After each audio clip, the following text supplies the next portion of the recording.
So we close out Daniel today, chapters 11 and 12. Yesterday I kind of felt like I flipped around in chapter 10 and might not have been as clear on it.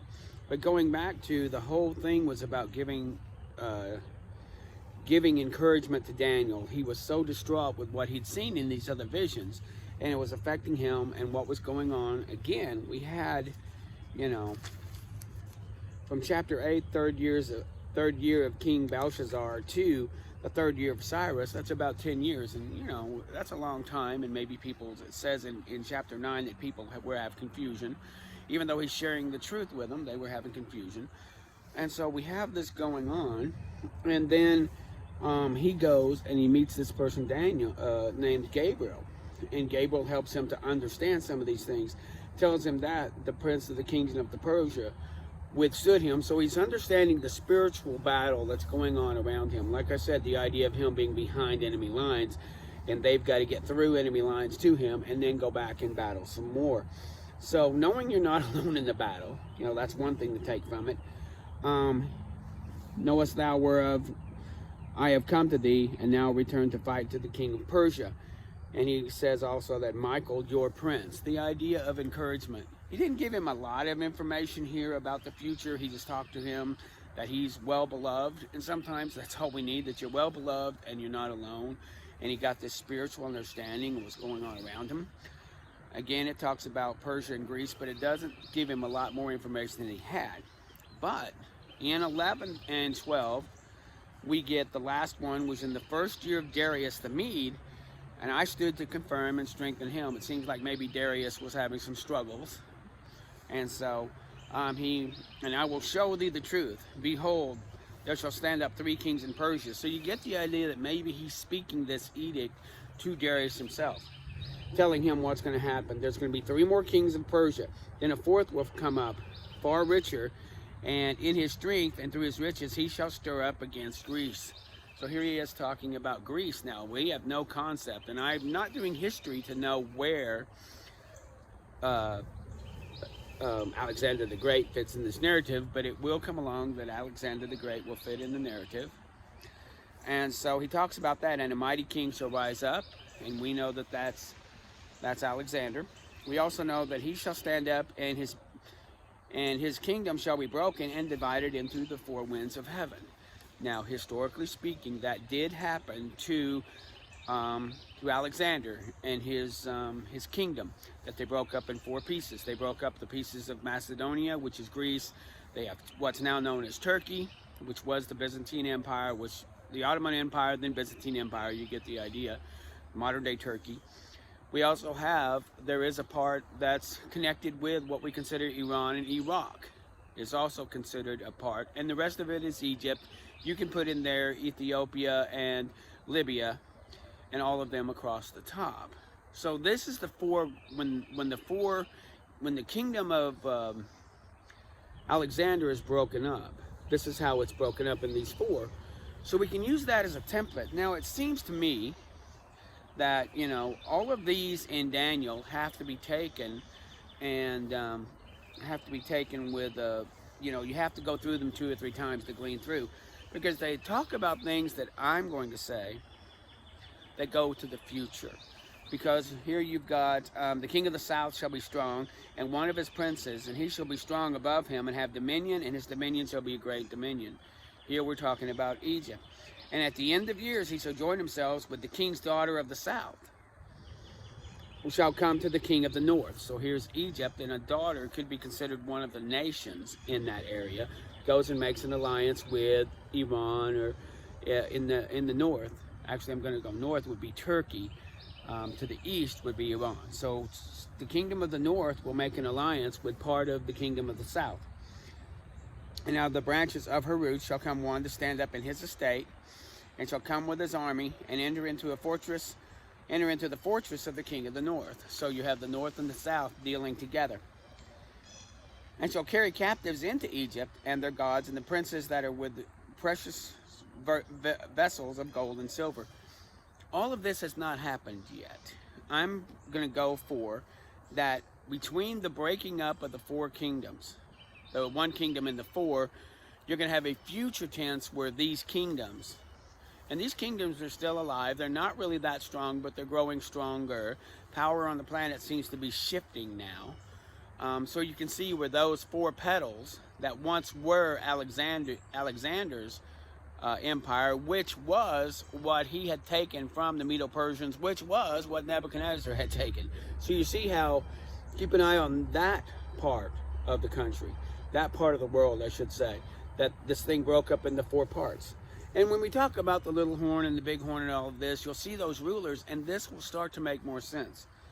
Like I said, to read 9 through 12, go back and read it again, and then you start to get an idea, a progressive idea of what they're saying when you put them all together.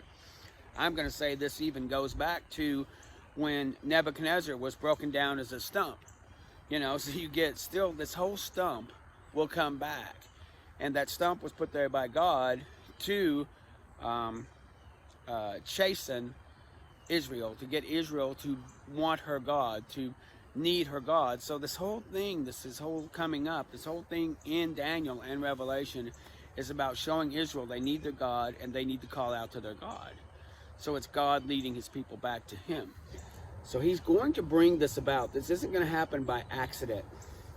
So we have, you know, you can go through here. I won't go through every piece of this person goes connect with this person. It talks about carrying captives to Egypt, and the king of the south shall come into his own kingdom and shall return to his own land. So you get the idea that he went into a battle that was beyond his land.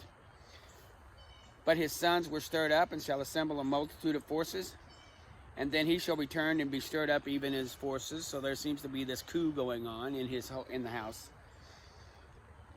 And the king of the south shall be moved by choler, which is distress, and shall come forth and fight even with the king of the north. And the multitude shall be given into his hand, and he shall take away the multitude. His heart shall be lifted up, and he shall cast down many 10,000s. So you get this thing going on in this Middle East area, not just about the Palestinians and Israel, but these power players back and forth. And he talks about this, and the kings of the north shall come and cast them out and take the fenced cities, and the arms of the south shall not withstand. So again, this could be a pre-tribulation thing going on. I don't think this is Rome, because we're not dealing with the land of Israel here. We're dealing with things going on. Now, there were things going on, and I need to go back and read Josephus, where I'm thinking about there was a guy named Antipater who fought with Alexander, and, you know, they went back and forth. I'll go back and check and see if any of this fits that. But the Bible is very quiet. So until I find any more evidence, and I think that, if anything, Daniel 7 through 12 need to be read as an ongoing understanding, that we never really put our foot down 100%. We always need to be kind of open. You know, Jesus said some of the same things when he was talking, you know, seeing wars and rumors of wars, famines, and pestilence. Keep your eyes open. Watch these things. Some people will say, well, that happened here and that happened there. The whole thing at one time happening, that's a different thing. So we have this, and he talks about these people going back and forth and the strength of his kingdom.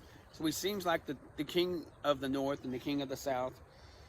And it talks about falling in, and he shall turn his face towards the fort of his own land, but he shall stumble and fall and not be found. We're talking again about the king of the south. I think this is the king of the north. And he shall set his face to enter the strength of his whole kingdom. So it talks about him, and it says, he shall give up his estate and a riser of taxes and the glories of the kingdom, but in a few days he is destroyed. And his estate shall stand up a vile person, to whom they shall not give the honor of the kingdom, but he shall come in peacefully and obtain the kingdom by flatteries. Now this is where many people believe, and I would go with them, that this sounds like we're beginning of this Antichrist person. This is where I believe, and I'm going to go out a little bit on a limb there, that it looks like that the Antichrist will come from this northern kingdom. Some people say that he will be from that Turkey area. Some say he will even be a Jew. There is some words here that makes it sound like this person with flattery takes the kingdom. He's a politician, not a warrior. He goes in and is a smooth talker. We get the idea. Most understandings of this Antichrist character is a smooth talker. But he obtains the kingdom by flattery, and the arms of a flood shall overflow before him, and shall be broken also the prince of the covenant, and shall make league with him, But he shall work deceitfully. He will come up and shall be strong, even with a small people. So he's going to be strong, but there's not going to be other people around him. But he's made strong through flattery. He shall enter peacefully, even upon the fattest of the province. And he shall do that which his fathers have not done, nor his fathers' fathers. He shall scatter among them the prey. Now, his fathers and fathers' fathers. And he will stir up his power and his courage against the king of the south with a great army, and the king of the south shall be stirred up in battle. Yea, they shall feed the portion of his meat, shall they destroy, and his army shall overflow, and many shall fall down slain. There's this war going on, north and south again. Then he shall return to his land with great riches, and his heart shall go up and against the holy covenant, and he shall do exploits. And at the time appointed he shall return and come towards the south, but it shall not be as the former as the latter. Again, we're talking about this conflict again that looks like it's coming from Turkey and Egypt. So I'm not, and it may not be exactly Turkey and Egypt, but it'll be in that area. It could be a little farther north of Turkey, somewhere in there. It could be a little farther south, because the realm of the four broken up pieces were not exactly geopolitical as we see them today. So we have to be very loose with what we're saying, what happens where, because again, the geopolitical landscape has changed so much since Daniel wrote this. But it says that, and arms shall put to his part, and they shall pollute the sanctuary of strength, and shall take away the daily sacrifice, and they shall take away the abomination that makes desolation. Here we're connecting with Israel now. We've had these things going back and forth. Now we're going to connect, but this person is now going and creating this abomination that creates desolation.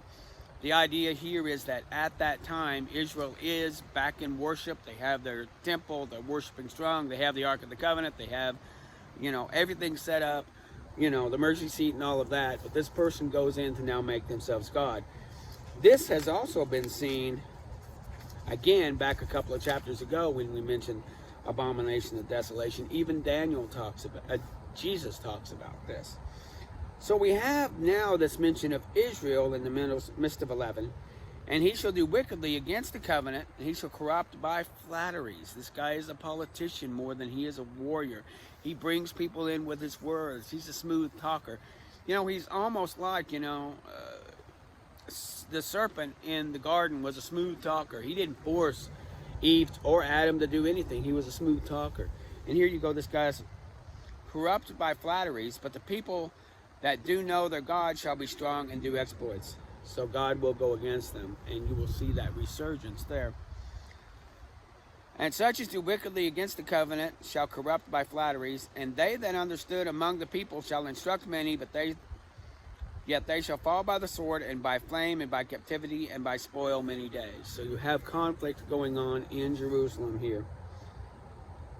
And some of them of understanding shall fall to try them, and to purge, and to make them white, even for the time of the end. And the king shall do exceedingly of his will, and he shall exalt himself and magnify himself above every god, and shall speak marvelous and prosper till the indignation to be accomplished, for that has been determined shall be done.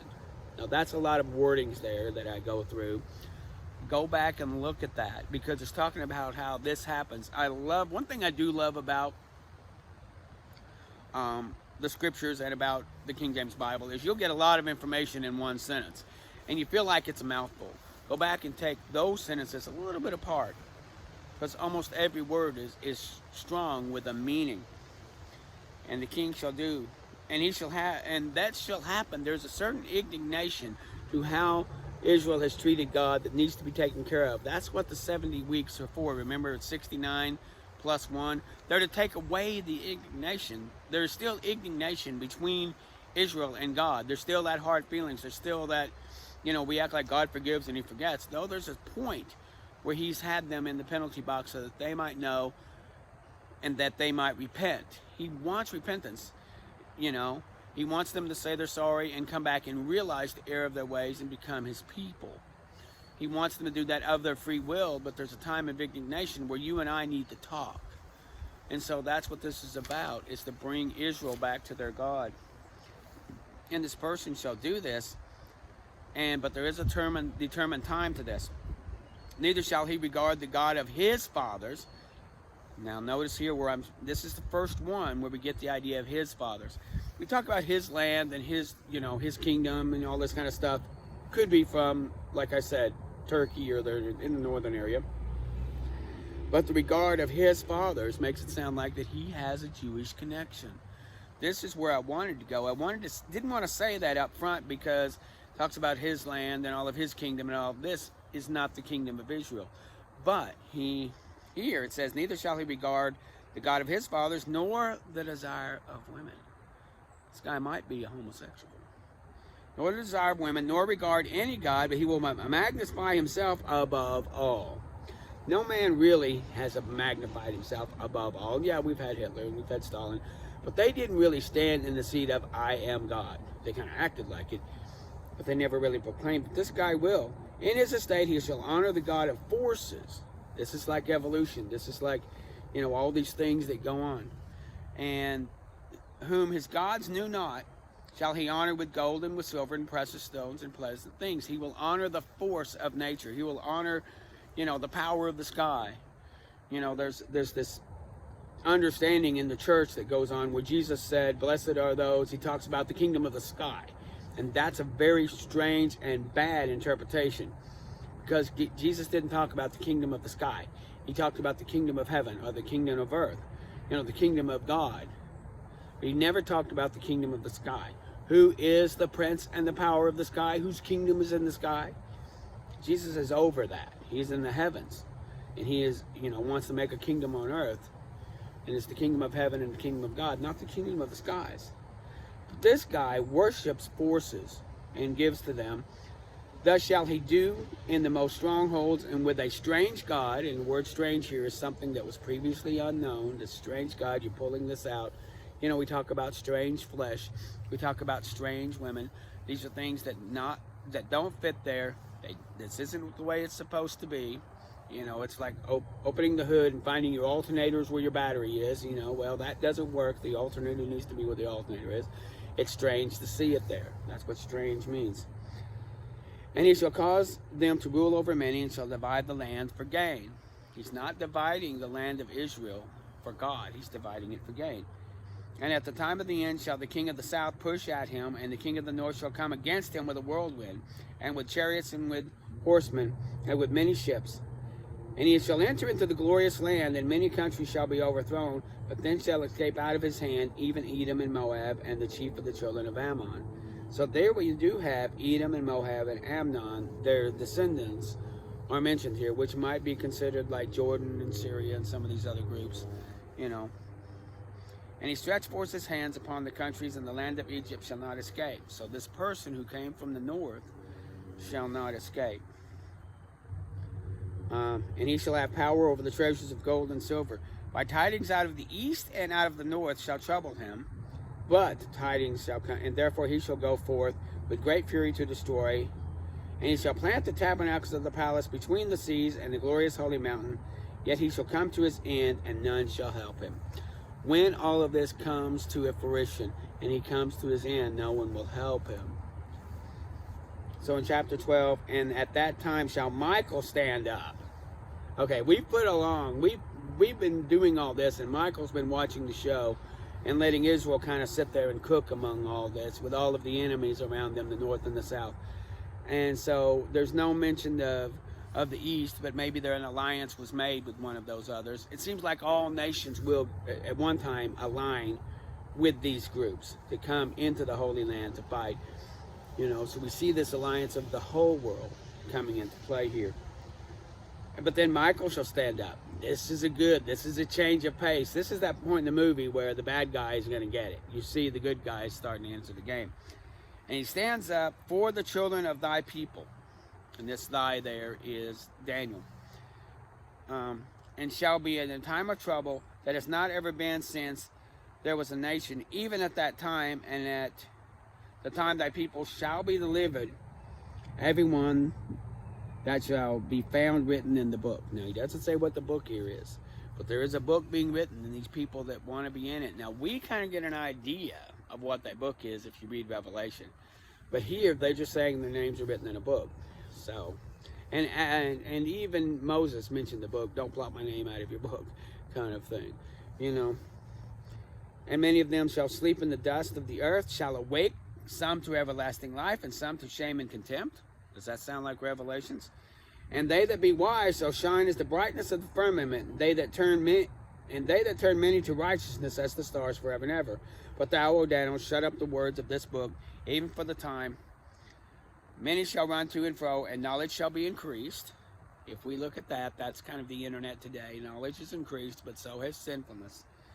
And Daniel looked, and behold, there were two others. One was on one side of the river, and one on the other. And one said to the man clothed in linen, and he heard the man clothed in linen that was upon the waters. And he asked, how long shall it be to the end of these wonders? And he said that, he talks about that. And the man that heard it lifted up his right hand and his left hand to heaven. So here's a guy lifting up both hands and says, it'll be a time, times, and a half a time. And when he shall have accomplished to scatter the power of the holy people, all these things shall be finished. Now, again, trying to figure out what he means by time, times, and half a times. Some people think that's 2.5 years. Some people say it's the middle of the tribulation. Like I said, I probably need to go back and diagram a lot of this out deeper for my own study. And I did not mean for any of these videos to be the end. They are to just go across and kind of glean over. The idea is to encourage you to go back and keep gleaning, keep taking it apart, keep looking down. I'm hitting some of the high points. Like I've said before, this is not all inclusive. That's part of your joy. So here, and I heard and I understood not. Then I said, O Lord, what shall the end of these things be? Go your way, Daniel, for the words are closed up and sealed till the time of the end. Now, it's very possible that many of us that are seeking this, we might get spiritual revelation. Some of this start to make sense. At the time that Christ died, some of the scriptures about the death of the Messiah made sense, that he would be among the transgressors, that his clothing wouldn't be torn, that he would be cast among the rich in his death. All of these things make sense. To many of us that are well aware of this, it's starting to make sense, but it didn't make sense to Daniel. He says, many shall be pumped up and made white and tried, but the wicked shall go wickedly, and none of the wicked shall understand, but the wise shall understand. And from the time that the daily sacrifice shall be taken away, and the abomination shall make desolation, shall be 1,290 days. Blessed is he that waited and comes to the 1,335 days. So here we've got those that are going to see this abomination that happens in the desolation, and they're supposed to hold forth. Now it says this abomination is 1,290 days. Blessed is he that waits and comes to 1,335 days. So this is longer. You're supposed to have faith even after this happens, because the desolation is 1,290 days, but this is 1,335 days, so it's like 45 days longer. It's a month or so longer. But thou go your way to the end, for thou shalt rest and stand in thy lot at the end of the days. So we finished the whole Old Testament now. We finished Daniel. My encouragement again is go back and look at 7 through 12 and then start taking notes, start looking it around. We have some historical understanding again because of Alexander and the breaking up of the 4 kingdoms. I haven't seen, in my understanding of history, any of these north and south things going on, but I will go back. There is some history in Josephus that might need to be looked at, but I think also that some of these might be pre-tribulation things to give us an understanding. So here we are. We've ended the New Testament, ended the Old Testament. I'm just excited. I'm thinking about the New Testament already. Thank you.